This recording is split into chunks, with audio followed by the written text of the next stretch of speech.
Welcome to lecture 17 of the course CS213 Object Oriented Programming of the Cohort University of Science and Technology. In this lecture, we will focus on interfaces and we will continue our discussion of abstract classes as well. Now, these interfaces should not be confused with the graphical user interfaces. These are Java interfaces. We will discuss interfaces. We'll also discuss comparison of the interfaces with the abstract classes. We'll look at extending interfaces and we'll see how it is different from extending classes. And we will also discuss final variables, final methods and final classes briefly.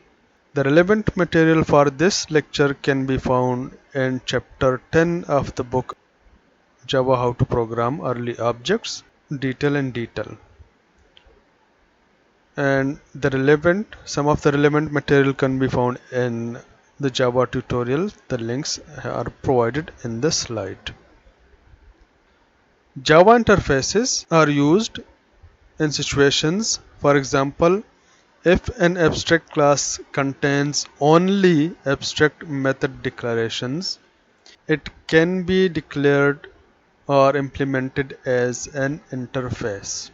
So for example, we have a class, an abstract class that has no methods which need to be implemented in that class.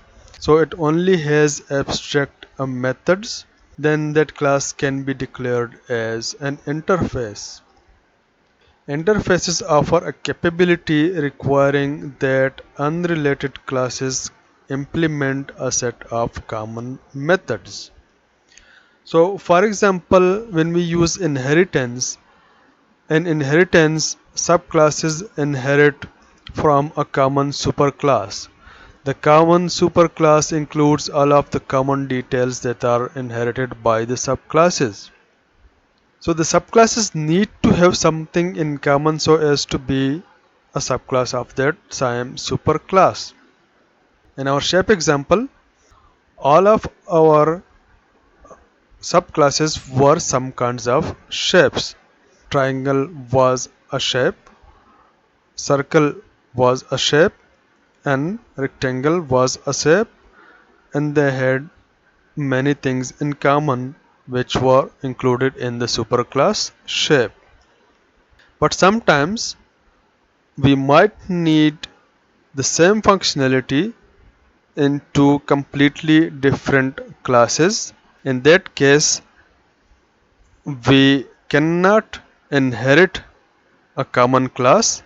For example, if we have an employee class and we have a furniture class, now the employee incurs some expense for an organization, that is in the form of salary, and the furniture incurs some expenditure for an organization, that is in the form of purchase price for that furniture.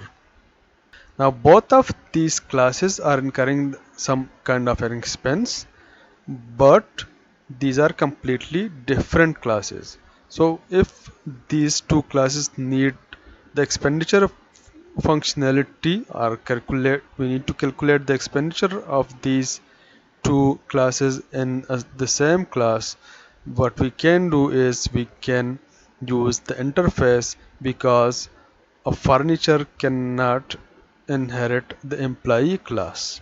Furniture is not an employee, but furniture is incurring some kind of an expense. We'll look at this in a future example in detail. Java interface defines a protocol of behavior that can be implemented. Same like the abstract class, which defined abstract methods that needed to be implemented by the subclasses. In the case of an interface, all of the methods are the abstract methods, and all of those methods need to be implemented by the classes that implement that interface. In abstract classes, we were able to implement methods as well as declare some of the methods as abstracts. We do not implement methods in interfaces. We only declare methods, and those methods are by default abstract. Defines a set of methods but does not implement them. There is no actual implementation in interfaces. Is never directly instantiated. We do not create an object of an interface. The interface specifies what operations a radio must permit users to perform, but does not specify how the operations are performed. And it can be true for any electronic gadget. We can only use the buttons, and those buttons perform some functions, but we do not know the underlying implementation of those buttons. So when we use a radio, we use some buttons to turn it on and off. We use some buttons to provide instructions to change, for example, the stations, but we are not provided with the implementation details of those buttons. And it can be true for any electronic object that we use. A Java interface describes a set of methods that can be called on an object, and we will see this in our discussion in the future slides. So to create an interface declaration begins with the keyword interface. Same as when we declare a class, we declare it using the keyword class. We declare an interface using the keyword interface, and it contains only constants and abstract methods. We need to remember that all interface members must be public. All the variables or the fields and all the methods of an interface are public. Interfaces must not specify any implementation details, such as concrete method declarations and instance variables. All methods declared in an interface are implicitly public abstract methods. So these are the points that we need to remember, that we cannot implement methods in our interfaces. We only need to declare those methods, and those methods will by default be public abstract methods. All fields are implicitly public, static, and final.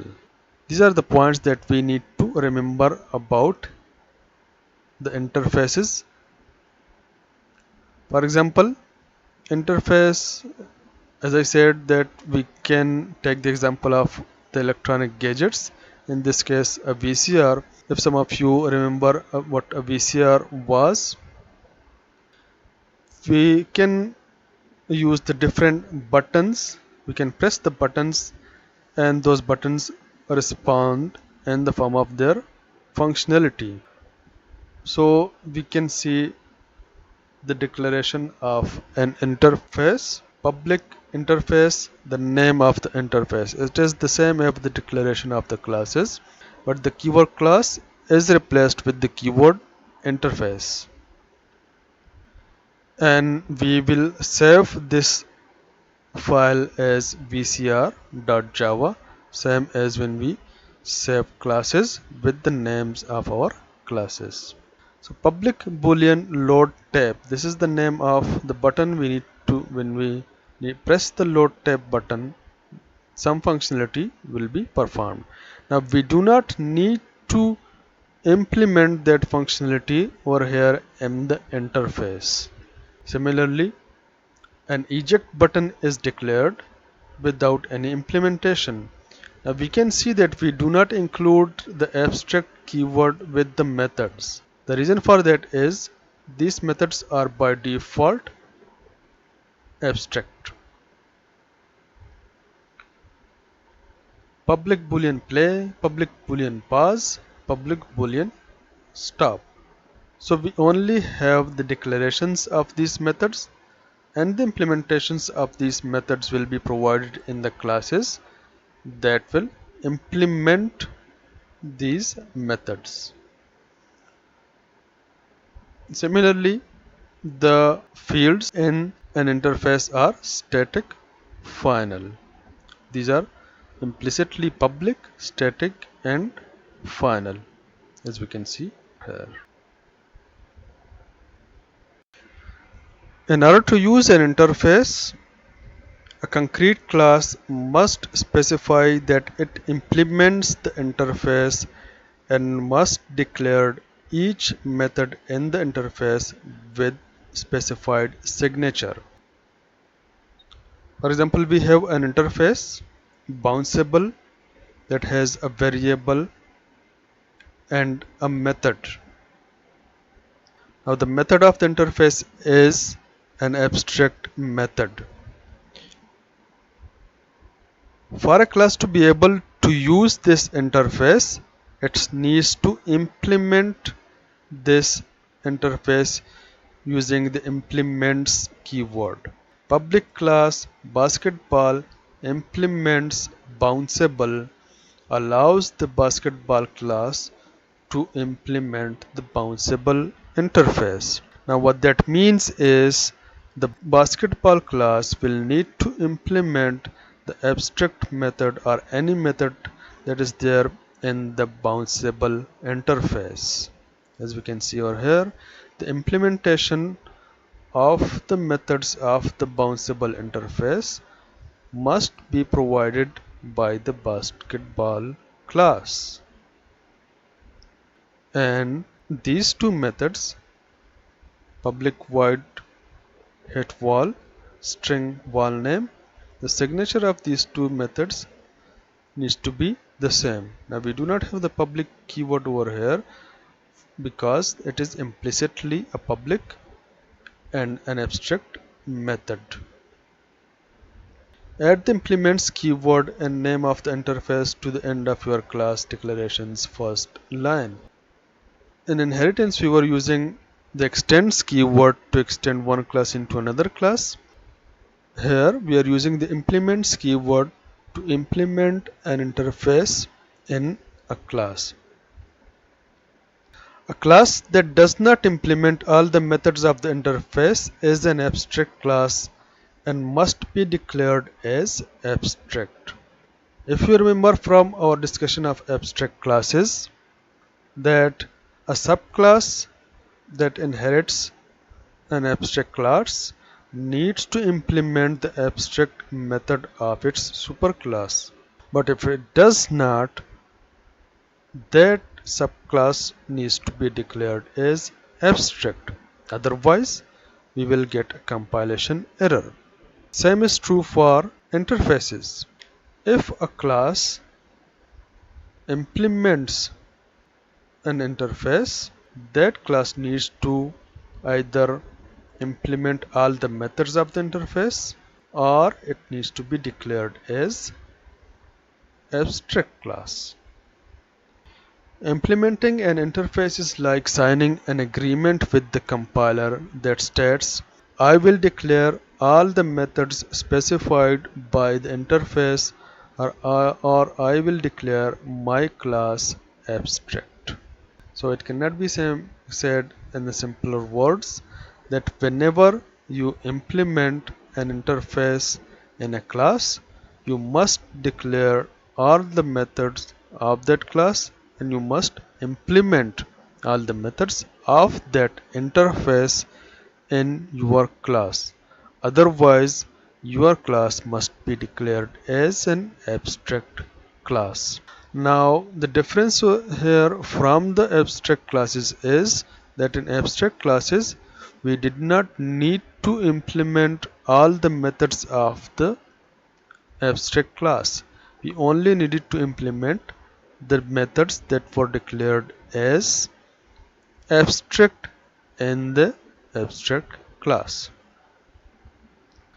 And since we do not write the keyword abstract with the method declaration in the interface because it is implicitly an abstract method. Now, interfaces are very frequently used in Java, especially when we use graphical user interfaces. In those situations, you will find loads of interfaces that are used in Java. One example is mouse listener interface. The listener interface for receiving interesting mouse events: press, release, click, enter, and exit on a component. So for example, you are creating a graphical user interface, a program with a graphical user interface. And as we know that any graphical user interface will require some interaction from the user. Now those interactions are provided using mouse or keyboard, and we need to have a response to those interactions or actions from the user. And the mouse actions, whether those are the mouse actions or the mouse events or the keyboard events. So Java allows us to use interfaces for all of those events, and the response to those events are then implemented in our specific programs. There is an interface, public interface mouse motion listener, an interface mouse listener. These interfaces need to, when we implement these interfaces in our graphical interfaces programs, we need to implement these methods. So whenever we create a graphical user interface, we should provide the implementation when a mouse is clicked, a mouse is entered, mouse is exited, mouse is pressed, and mouse is released. We should have a response for all of these methods. Similarly, we should have a response for when the mouse is dragged on our interface, in this case the graphical interface, or a mouse is moved on any component. A component can be a button, it can be a text box, it can be any component in our graphical user interface. And we should have some kind of a response for all of these events. The listener interface for receiving mouse motion events on a component. Any component, can be any component. So these are Java interfaces. In class diagram, an interface can be shown as with this symbol, with the interface written between these two symbols, and this is the name of our interface. So this is one mouse listener interface, this is a mouse motion listener interface, and for example we have some drawing area on our graphical user interface. Define methods for describing mouse events. An instance of a class that implements these interfaces can be registered such that its mouse listener and mouse motion listener methods will be called in response to mouse events. A mouse event can be clicking the mouse, a mouse event can be pressing the mouse or moving the mouse around our drawing area. For example, in this case we have a class that implements these two interfaces, and it is some graphical user interface on our screen, on our window. Class that implements mouse listener and mouse motion listener. A drawing area object can be notified. Now this is a class that implements these two interfaces. A drawing area object can be notified of a user's interaction with the mouse. So for example, when a user clicks on a component on our screen, there should be a response that is implemented in the drawing area class, because the drawing area class is implementing these mouse listener and mouse motion listener interfaces. We will see other interfaces when we study graphical user interfaces or graphical user GUI programming in our future classes. There is a relationship between a class and the interface that implements. Once a class implements an interface, it must provide an implementation of every method defined within the interface. Now this needs to be emphasized again, that there is a relationship between the interface and the class that implements that interface. and it must provide an implementation of every method defined within the interface. A class may implement some additional methods, but these extra methods aren't not accessible through this interface. It's the same like the superclasses.